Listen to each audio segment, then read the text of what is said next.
There's always a strange sense one gets when you come to a scene where you know there was bloodshed after the incident had taken place, because life is continuing.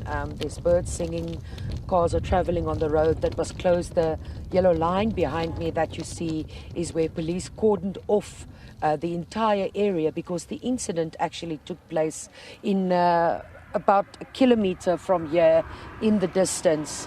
What we know right now is that the anti-gang unit is involved in investigations in finding the gunmen. What we know is there were 3 vehicles traveling from Silverstrom Beach, and gunmen opened fire on the 3 vehicles.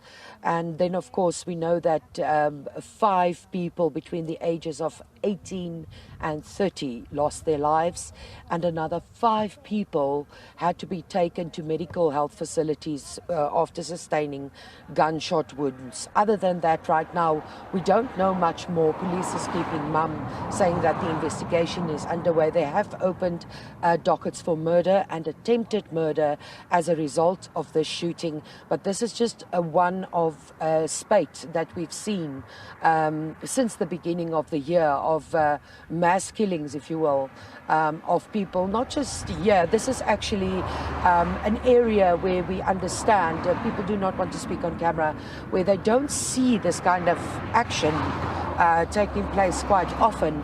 It is the main road between Atlantis and Mamre where the shooting took place. Atlantis, of course, is behind the camera, and Mamre will be in the far distance that way. This is the main artery that links those 2 small towns, about 50 kilometers outside of Cape Town. We've seen mass shootings of this nature in areas of Khayelitsha, Philippi, but we understand that it is not a common occurrence in this area. But all we know right now is that the anti-gang unit is involved. The motive for the killings are not clear at this stage.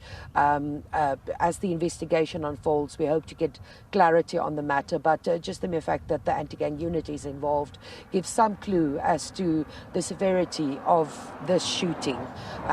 But in the meantime, we know 5 people have lost their lives, 5 others are in hospital after sustaining gunshot wounds, and the anti-gang unit is on the hunt for the gunmen responsible for this mass killing.